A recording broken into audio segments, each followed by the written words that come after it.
Hello, welcome to the value of everything. So, slightly rushed out this morning because the garbage man was in my little laneway as I was pulling out in the car. So I just am putting everything together so I can provide you with a nice show. Okay, so this is a little topic I was thinking of over the weekend. Did put together a couple of little nice analogies for you.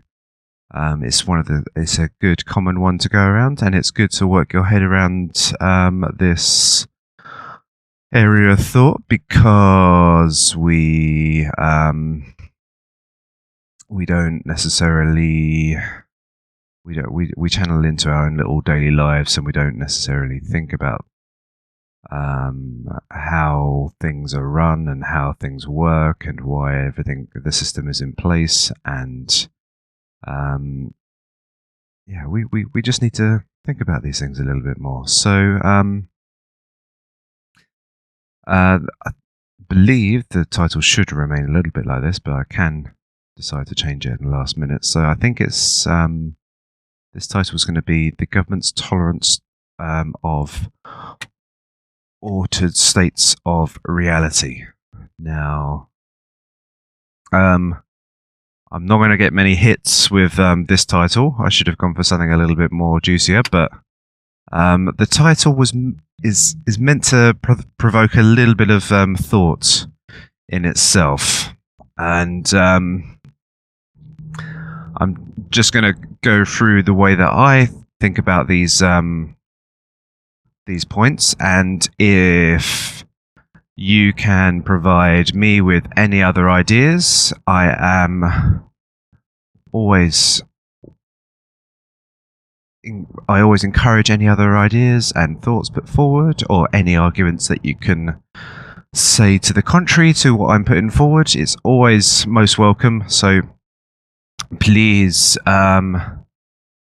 be as interactive as you can.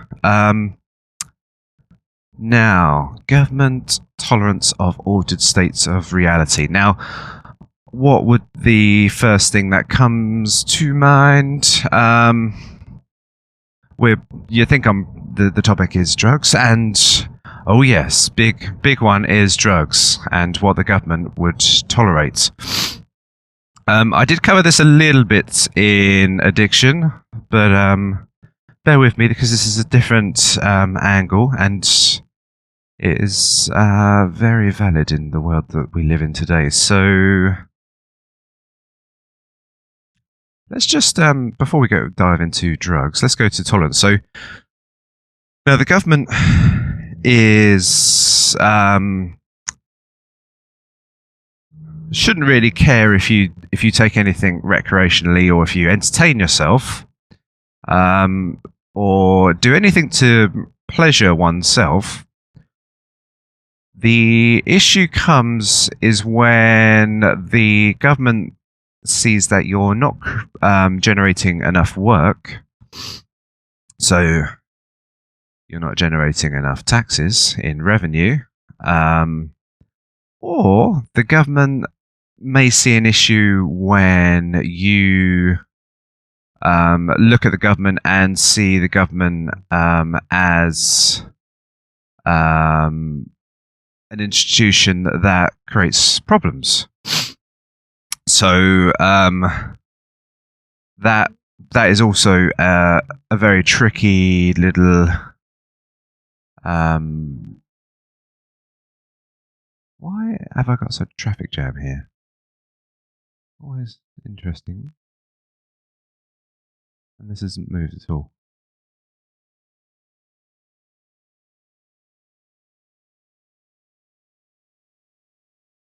Slowly moving. Sorry about that. So I covered tolerance. So they really want you to work. They want you to produce really good things that you can launch to the market, really good ideas that they can use for themselves, which would be fantastic if you can create GPS. I think I mentioned GPS was a military thing first, but I think it was more like I can't remember, you have to look it up, GPS, but GPS was something to do with people were exploring something very innocent, and then the military said, "Oh, we could use this for using targeting bombs and things like that." And then it came back to being in the cars again. But yeah, the government does like you to be productive, and produce lots of goods. And obviously, the government loves to take a nice little slice out of that production. The government doesn't really like criticism, even though you may see that the government and its opposing party may criticize itself. Say if we put them in both the same category and we are criticizing all of them, all of the ruling forces, then the government doesn't like that either. Because it puts it in a state of a position where it's in trouble. Now, not in trouble, but just in an idea that its idea is becoming a little bit more out of fashion and it's going down. It's not like we're going to try and bring down the government forces because they've got all the power, they've got all the military. There's no way of even contemplating doing that. But what we can do is we can sort of say, yay, put down your guns in a big kumbaya session. Not to say that that's going to work either, but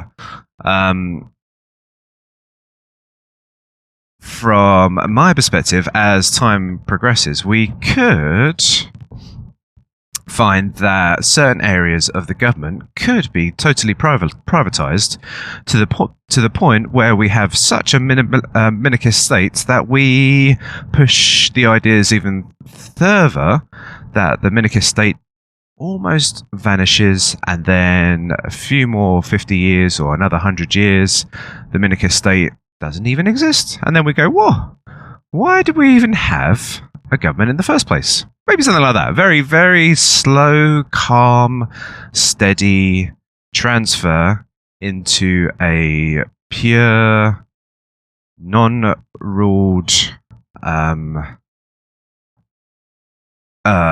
just area of free market trade. Beautiful, beautiful. Nobody pointed to with a gun or taxed or anything like that in those realms, and whatever you want to earn, you can earn, and it's all up to you if you want a good world or a bad world. I know it doesn't sound that great just putting all the responsibility back on you, but I promise you, once the power goes back to the people, it's going to be a beautiful world. Anyway, let's go back. So this a big ruling state would love you to be highly productive, extremely productive, and produce loads of good gizmos like iPods and iPhones, and take a nice little wedge of taxation from you at the same time. The government always usually sets up a regime as well to do that, so that I don't know why I called it a he, it could be a she. The government will tax just the general worker a little bit higher than the business owner. It doesn't really seem to be that fair, because if you're working, you're still probably working as hard as what you would for a business owner.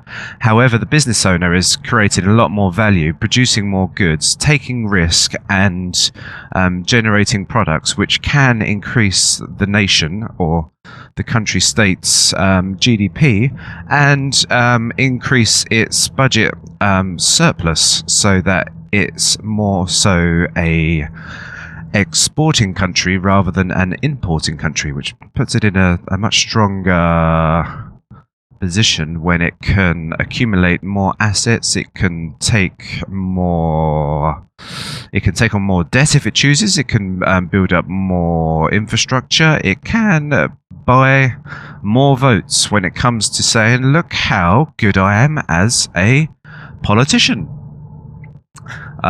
So we have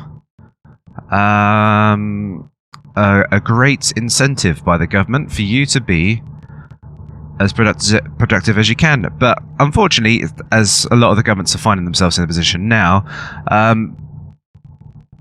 the government is finding itself in a bit of an awkward position because it's got itself into a whole load of debt, and it's using a little bit more debt to pay off the debt, and we're in this little spiral situation where we're only meeting the deficit, which is just the interest element of the debt, and only just about getting to paying it off, maybe even just being not covering the deficit, and there's a whole chunk of debt which needs to be paid off, and all that debt is just accumulating even further. Even if you just take off 80% of the deficit, you've still got 20% of the deficit or the interest being added onto the debt.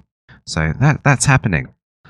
And then the government decides to sell off its bonds, which is basically, a bond is where the government is stating that in the future we're going to tax the population this amount, and we will pay back all of this sums, because the only way that the government can extract wealth is through its means of taxation or selling off land assets potentially.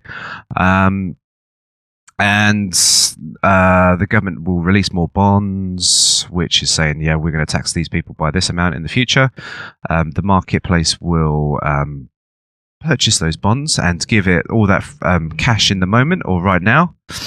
And then usually, because the government spans for a term of about 4 years, it doesn't really necessarily plan that what's it going to do in that future to pay off that bond payment, and probably the opposition party is going to be there anyway by that period of time. So they're just like, well, sod it, we're going to release these bonds, have a big party, try and show off how well we can govern, and then once the bond payments are due, what are you going to do? You're going to probably release a few more bonds just to pass the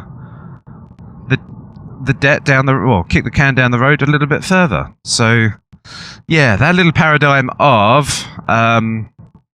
4-year term and bond payments which go on beyond the term of what the electorate put forward, and maybe even a bonds. Imagine if bonds could only go to the limit of the voting public. So if the voting public are 18, you could only get it to that point of time. So let's say when you release a load of bonds, and say it's released from 2 years from now, you're going to have to pay it. How would that work?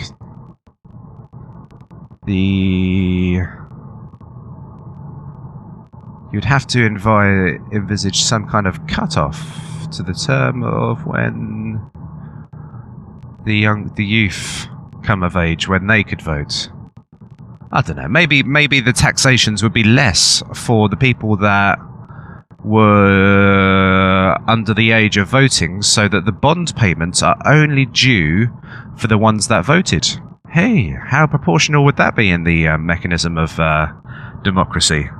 But that doesn't really happen. When we vote for a government, usually they're in charge, and then they can put forward ideas, and they can sod the youth and ensure that they can cream the fat of the land in the moment, so that down the line, when the youth comes of age and realise what a shitstorm of a situation they've been put in, they say, well, it's not our turn. We're not going to get stuck in this mud. So we're going to move on, and we'll pass the buck to somebody else. So yeah, going on a little bit of a tangent there. Sorry about that, but little bit of a few little issues with how the government sorts out its debt situation. So I would like to make a little analogy of how this government works, and I always love to watch a good nature program on Sunday. Maybe it's like the British thing of me, where you watch David Attenborough on the weekend and watch all these animals get killed. But there is a certain element of truth. There's probably more reality in watching those kind of things than most of the stuff that you watch on the news, because you're watching a certain perspective, but you're not necessarily seeing a rounded perspective. I know that newsreader is meant to be impartial, but it doesn't necessarily happen all the time. So there is there's a good solid element of truth with nature. These animals that are being displayed have to work within their nature. They're not conscious of, well, they could be conscious of some weird men standing around with cameras and might be a little bit nervous by that, but I think they're more inclined to be very natural rather than us, who will see a camera and start to straighten our backs and smile and start being as pleasant as we possibly can, or very shy and afraid of the camera. But yeah, we do see in natural states on TV. So yeah, nature does give us good indications that these things occur. So I'd like to give one of viruses.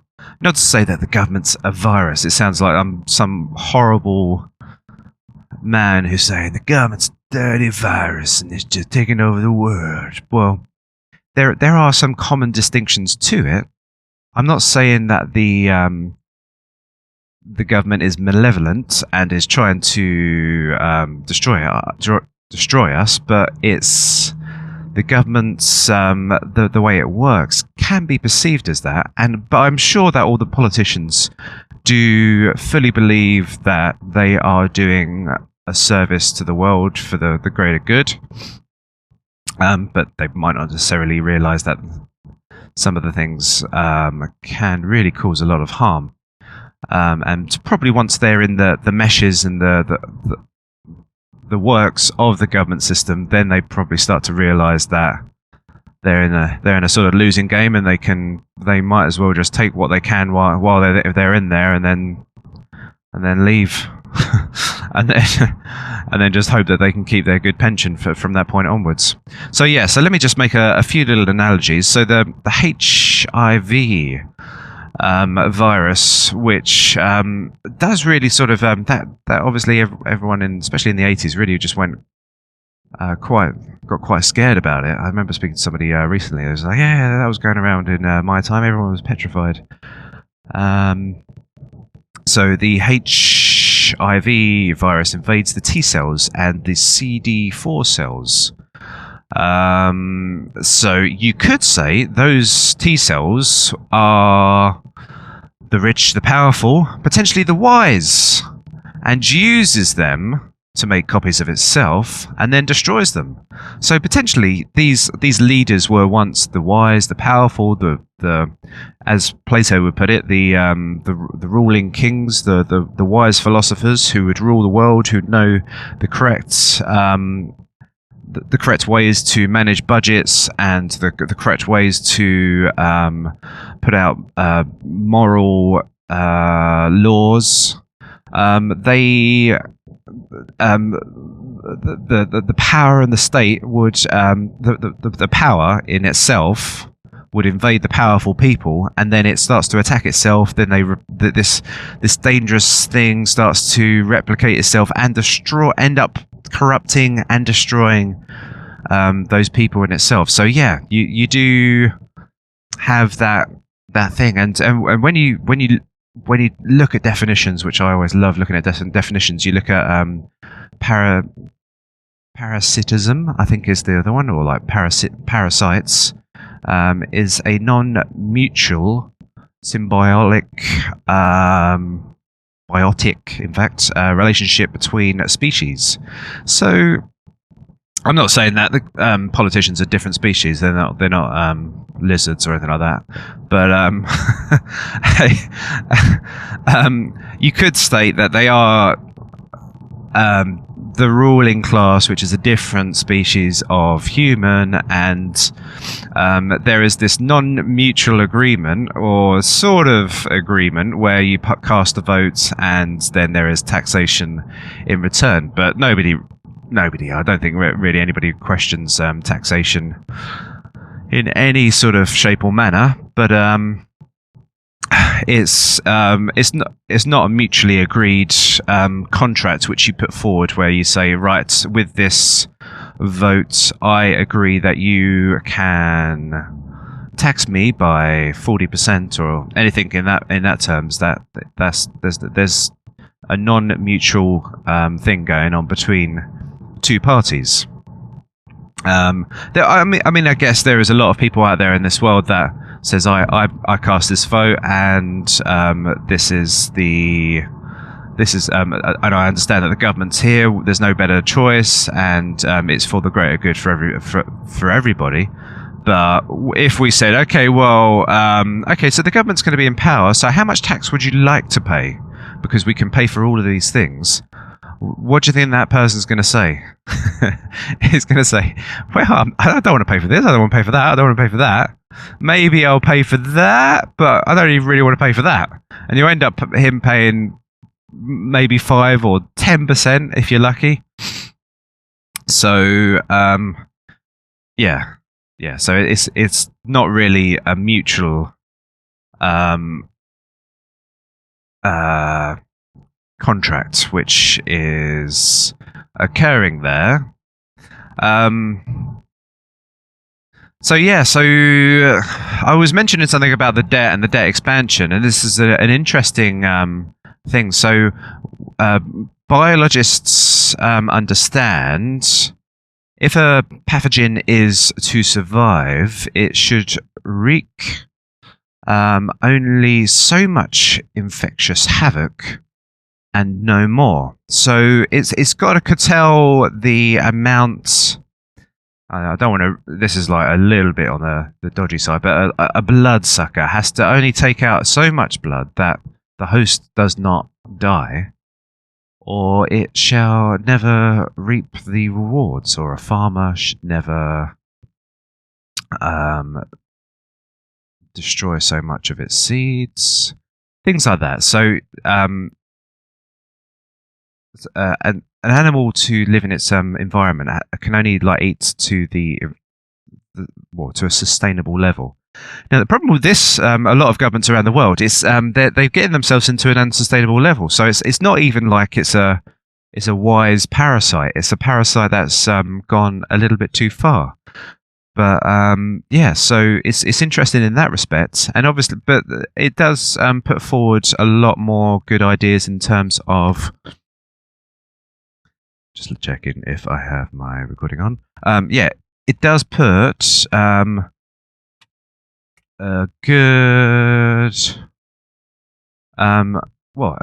option for us to create a better world. So if this parasite has gone too far and creates loads of systematic debt defaults, or not debt defaults, but goes too far, and then they have to print money to the sky, and then the money becomes valueless, and then we potentially adopt a different means to transfer value, and the government's ability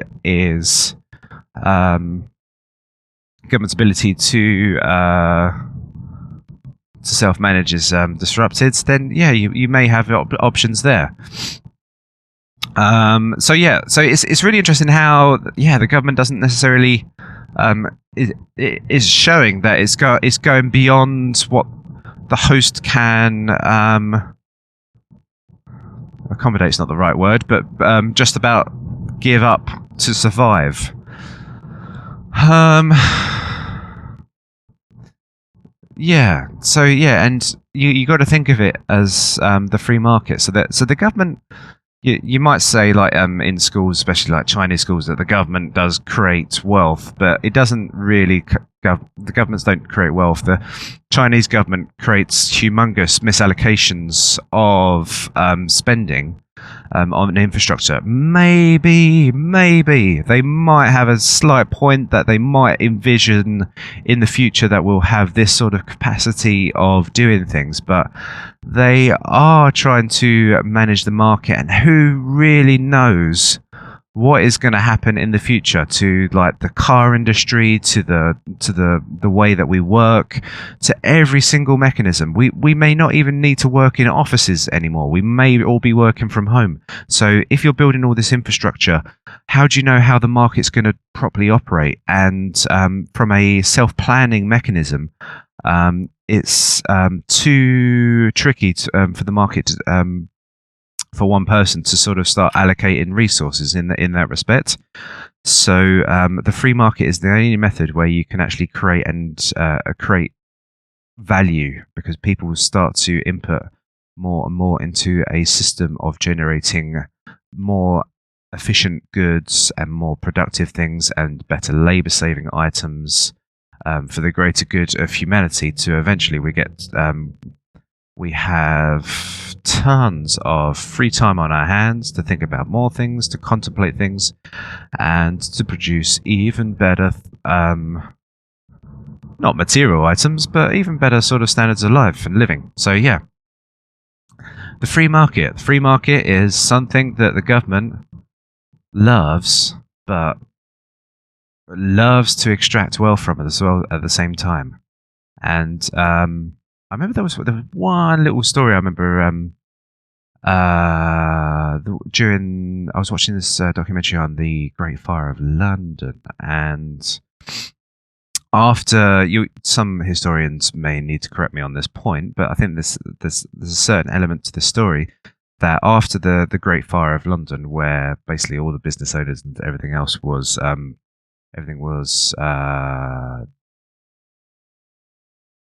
destroyed, all the business, everything else. There had to be a retractment of a lot of rules and regulations, so that people could start building up businesses again and building up buildings, so that London could thrive again. Somebody will have to just double check it and put some notes on what I'm talking about. I guess the only regulation that they did sort of change, which was probably sensible, is that they had to have a certain distance between houses, so that when a fire caught again, it couldn't jump between the houses and engulf the whole of London. But yeah, that's one of those things that happened in... I can't even think of what century it could have been. I'm thinking 16 or 17. I could be totally talking out my arse, but yeah, there was a Great Fire of London anyway, and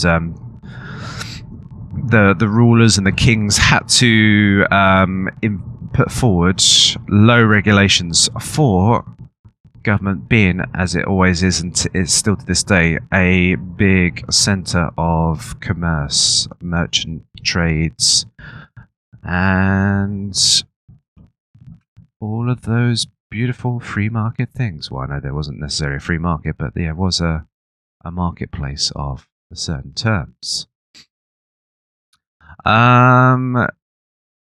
Yeah, so... And another little fact as well is the word parasite comes in a Latin term of one who eats at the table of another. So, yeah, interesting when you say that. Para meaning, yeah, the same, doesn't it? I think. Anyway, yeah, but so I'm producing all this food, it's coming to my table, and then yet somebody else is eating it. Why on earth? And this person is just sitting back, managing the way that I should be living. Interesting perspective. I think I read something else as well. Is that there's this certain potentially it's parasite, something else. So it's called leishmania, Leish, and then mania, contains a gene that tames any excessive bloodlust. So that's interesting in nature because it potentially could just destroy the host in a matter of seconds, i.e. I've got the military or the police with all the arms, and I can just destroy you overnight. But curtails that, and it sort of has this gene that stops itself from going too far. So there is that potential. Like, I never would see that a government could do that, but it's just it always has to hold itself back and not go too far. Not to say that some, obviously, you get like some despot nations or megalomaniacal people like Pol Pot, who decides to dispose the most intelligent or the people that look slightly intelligent with people that wore glasses. So yeah, hey, that's really great. Great. Also,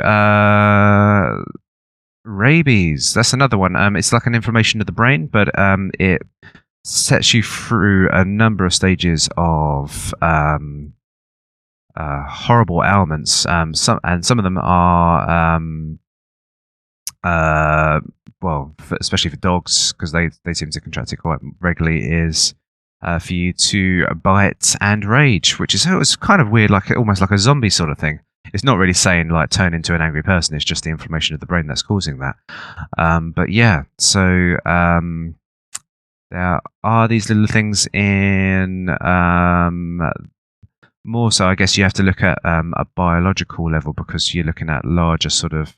Because we are like this massive populace of loads of things. If you think of us as loads of like bacteria elements on a cell, or I don't know what I'm talking in biology out my arse here, but yeah, just you can see us on like these large scales, and you look at nature. Sometimes it is like a reflection of ourselves. When you look at all these little tiny things under the microscope, and if you can think of yourself as well as you can contract worms in your stomach, and they can eat the food that you're eating, and you'll still be hungry. You might be getting this big weird pot belly, and yeah, these worms are munching the crap that you're eating, and you're getting now malnourished, yet you're producing all this good. So you can make some connections there as well. Yeah, all a bit gruesome. Probably wouldn't be the greatest of ideas to be eating while listening to this, but you got a stronger stomach than I if you can. Especially if it's spaghetti bolognese.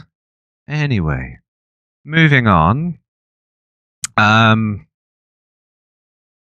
So government's tolerance of altered states of reality. Now, let's go back to the old topic of drugs. Now, the government's very interesting. It does allow us to take drugs, and it will allow us to take certain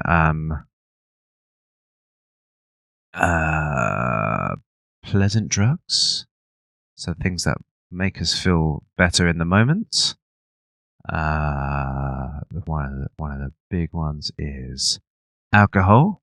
I guess the government doesn't really like us to take alcohol, seeing that it does cost a lot in healthcare, does cost a lot in policing the streets late at night. But there is a little cultural thing where I guess people like to do something on the weekend. People like to escape from their own states of reality. Enjoy them. Just enjoy in the moment. Obviously, I'm sure nobody really finds much pleasure in a hangover. But yeah, so so there is something culturally that is sort of put down where the government has tried to stop us drinking alcohol. You'll have to throw the facts and figures at me, but I guess there is a high. They make a shitload of money from the taxation of the trade of alcohol. It quite possibly could offset the cost of healthcare and the cost of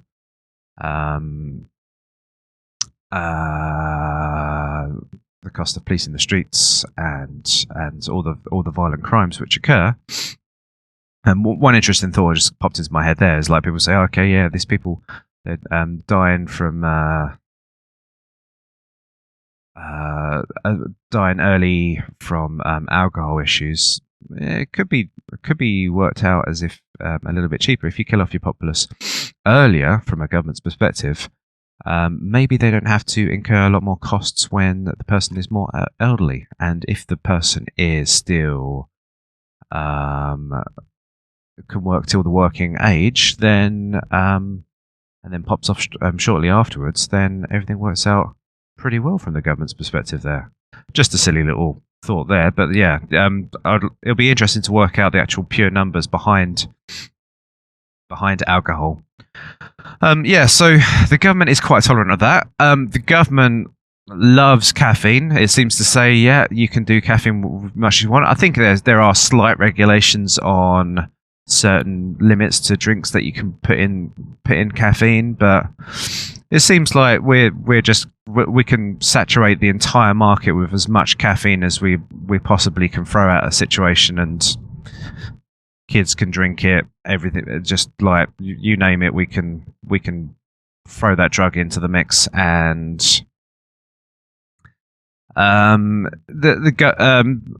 obviously caffeine is a drug. It can be used in excess. There are certain reports that when you drink coffee, there's a certain amount of antioxidants. I don't think there is a real crap. I'm stuck here in the middle of a cross section. Okay, moving on. I don't think there's. I don't know. I've lost my trail of thought there. Sorry. Yeah, but with caffeine, government is extremely tolerant of it. It loves it, and obviously one of the major things with caffeine is it improves concentration. It makes you work harder. Maybe you get a little bit of a caffeine crash after a certain element of time. Maybe you don't sleep as well for the following night, but there is a good indication that it makes us produce more, which is very interesting. Hence why it's highly it's everywhere that we look, and in the shops, and yeah, it's highly tolerated. And I mean, I guess you can have some issues with your heart. It makes your heart race a little bit harder. You can overdose on caffeine. It does have disruptions on your sleep. So there are certain dangerous elements to it, but it doesn't really make you that impulsive. It makes you more focused, makes you want to work harder. So it's interesting how that is tolerated. There are there's cigarettes, which people know has an extremely high taxation level. Is slowly getting beaten out of the populace, and we appear to be getting a lot more healthier for it. But it is one of those interesting things how governments will allow us to take such a damaging drug to the way that we breathe, the way that we it's just the way that we function. It can create heart disease, creates cancer. Really super harmful drug. But on the other side, it can make the brain a little bit more focused. So interesting how where you have a drug which makes you focused, there's a certain level of tolerance of it. Going back, I guess alcohol. Let me just see if I can put forward an idea with the alcohol element. I guess alcohol does can envisage, like, you can start asking like interesting questions about the way the world works around having a beer and stuff like that. The only problem is that as you continue with having these like interesting conversations at the start of the night, and your inhibitions are taken down, and you start to discuss things that are a little bit more dicey. As the night progresses, you get more and more drunk, you slur your words, you sound like an idiot, and then it just sort of neutralizes the point of what you was talking about in the first place. So you might be getting onto some very good, poignant parts of how we live and how our lives are controlled, and very interesting points. But then you just sound like a drunkard madman after a while if you're sitting around having a beer, slurring your words, and there's impulses to laugh at things initially and everything like that. So it's not, you can't ever be taken seriously other than when you have these weird rage attacks, and then you're throwing fists all over the place, and they're not really connecting that well either. So it just turns you into a little bit of a drunken idiot after a while, and unless you can control your liquor, and it doesn't, it limits the way that you can discuss these topics in a good level. Does knock down, the one little good thing, it does sort of knock down those inhibitions, which is, well, it can be a bad thing if you're quite prone to being violent, but if you're prone to being thoughtful, can knock down that inhibition.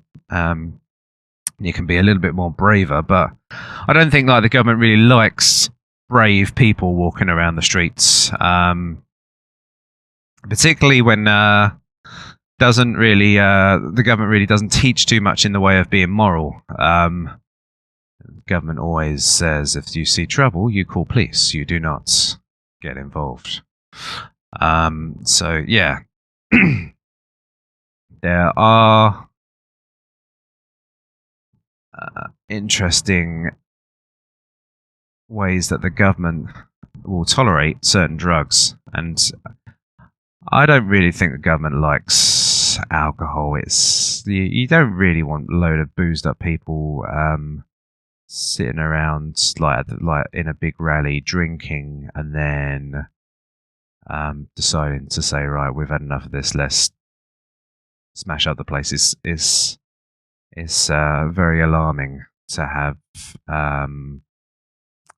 especially when you think of like the football crowds. There's like masses of people that get very boozed up.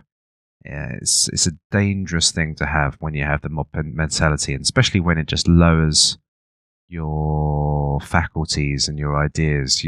Nobody, when pissed up and thinking about being in the cell the following morning,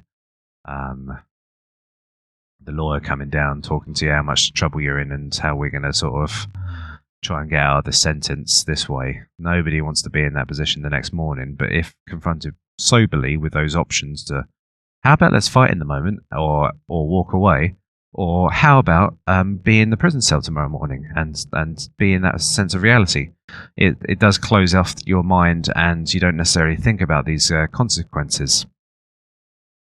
But yeah, I don't think really the government really wants that drug to be around in the system, and it makes people obviously again give another little dig at the government to say, well, you allow alcohol, and it's the most violent drug, one of the most violent drugs. I don't know really too many other drugs which are as violent as what alcohol can produce, and you tolerate it, and yet we have certain other drugs, like cannabis or marijuana, and all you're going to do is order a few more pizzas.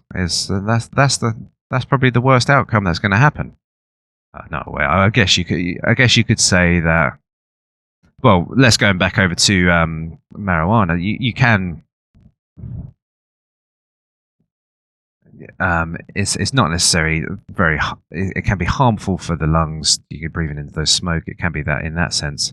There ain't a lot of violent things that are going to happen with respect of marijuana, but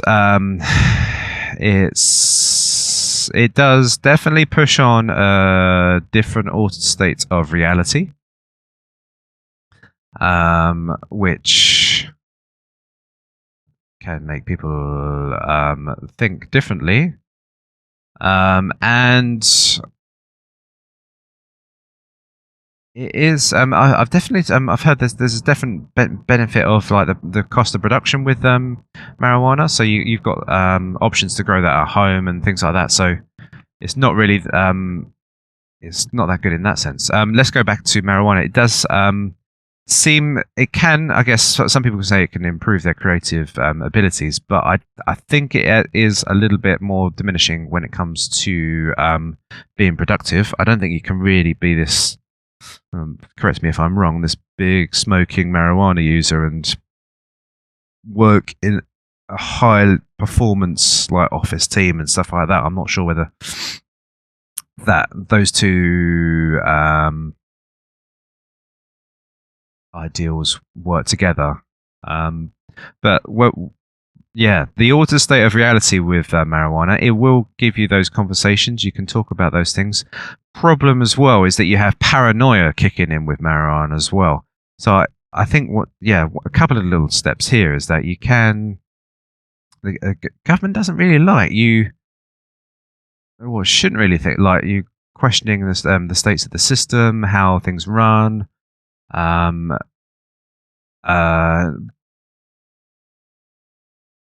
guess the government does like your input of how the government should work. Got no issues with that. But if it starts saying, okay, well, let's look at the state. Why do we have this state in place? And why do we have this monetary system and all those things? I don't think government really wants that much light to be shed on it unless you get some very good people which choose to do good things for people.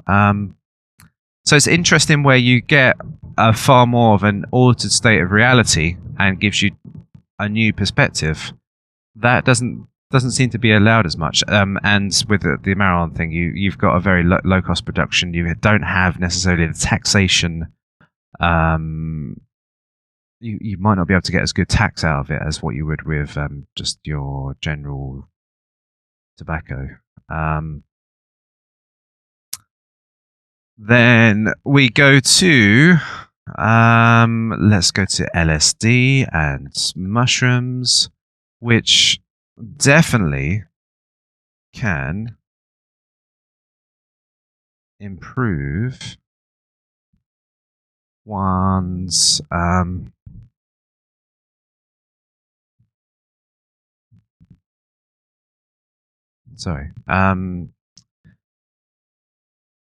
creative side of things. There has been some beautiful works of art and beautiful works of music on certain mind-alterating substances, and I would actually I can't remember what the actual name is, but if you can actually find, there's this guy who does a portrait of himself with every single drug. And he does normal pharmaceutical drugs as well as a number of other drugs. And he obviously alters his states of mind and then does a portrait of what his mindset is telling him to do. And when you get things like marijuana and mushrooms and LSD, you get these very vivid. I sort of enjoy them a lot more. They're more creative. Sort of thing, portraits. Then what you would get, you get some horrible portraits when some of these prescription drugs come on. It's really just like, imagine if if that's the way it's like sort of making you feel or channeling your mind and things like that. It's it's quite disturbing. But yeah, I don't know how you're going to look it up. Just Google it. Just say portraits taken while um, on different drugs. I think it's like he's done about 30 portraits now or something. But just see if you can find it and Google it. It's really fascinating seeing the different perspective from the altered state of minds. So yeah, you do get this incredible creative side which is invoked in the mind. I don't think that science has really sort of understood how all of that stuff works, but it's very interesting how that is happening.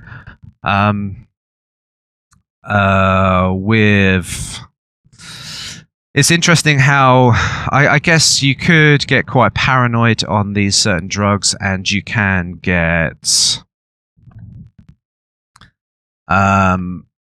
unproductive on these drugs as well. But there doesn't seem to be. I guess you could probably really fuck your psychology up a little bit, and how the way you perceive things in the world.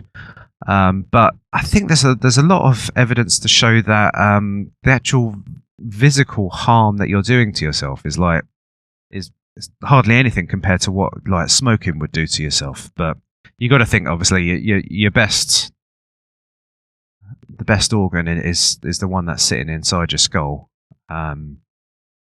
So you don't really want to piss around with that one too much. But yeah, it's interesting how the government really doesn't tolerate it. It's usually in the classifications way up the tree, and yeah, it's not tolerated at all, that altered state of reality, which does sort of crystallize sort of the original title of this show.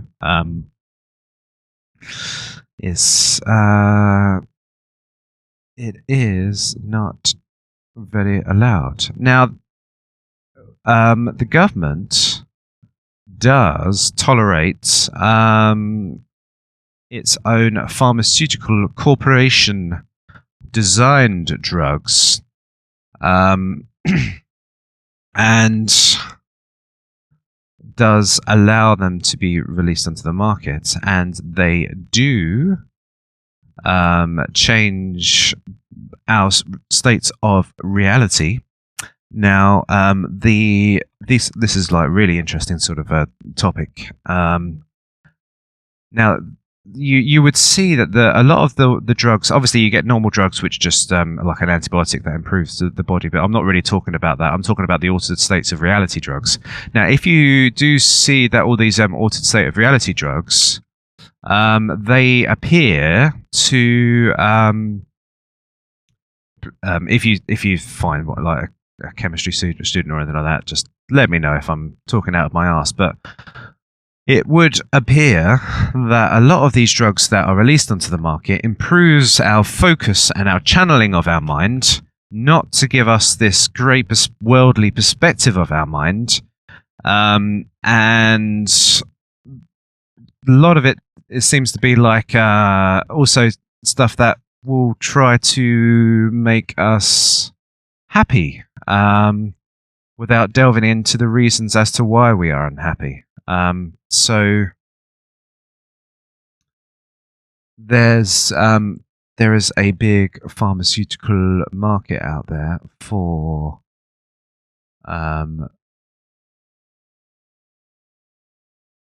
drugs, and it seems to be that the ones that are tolerated are the ones that calm us down, make us quite pleased and happy with the life that we're living in this world, and is just, yeah, it's quite easygoing with the current government state. So and if a kid has this ADHD, attention deficit disorder, it's prescribed these drugs which will curtail any behaviour that is not very tolerable to other people. So it calms people down, it stabilizes their mood, it makes them less violent. Those drugs are highly tolerated and allowed, and if anything, they're probably overprescribed. more so than anything else. So we do have this a world which we live in where altered states of reality are happening, and altered states of reality are happening everywhere. Now, I will put forward this other idea that when you approach ideals with reason and scientific method and have a lot of thought about things, so you are approaching things with philosophy, you also take on another altered state of reality, as would you do if you take on mysticism and believe that there are great aliens that are helping you at every stage, giving you different signs, and everything was connected in a certain pattern, and the government is poisoning your food, your water, your medicine, your air, and it basically takes away all the power from you and takes it all away from puts it on everything else, and doesn't make you think inward as to why your life isn't working. So that is another alternate state of reality, which can be self-induced. You can be highly involved in certain religions, which can alter your state of reality. But yeah, I'm talking about more so, a little bit about the drugs. But I do believe that approaching things with philosophy gives you the clearest channel of perceiving your reality, and with different mythologies of thinking and deduction. I'll go through a little bit more mythologies of thinking in the future. You can approach sense data correctly and apply the most effective means to improve your happiness for not the short term but the long term. So yeah, it's alternate states of reality happen. It's really interesting where you talk about this subject and people think, "Oh, you're bloody crackers!" Like these people that are going on these little hippie drugs, going into these little creations and off-world places. All of this stuff can happen. We do have a creative mind. We can invoke immense amounts of imagination inside our own brains, and it's an interesting thing, and it's interesting how we use our minds to approach things and get the correct state of reality so that we are not doing harm to ourselves and others. So I think that rounds off my episode. I thank you very much for all your time and effort. If you have any comments, please let me know. I'm happy to discuss them further, and I will be back shortly. Thank you very much.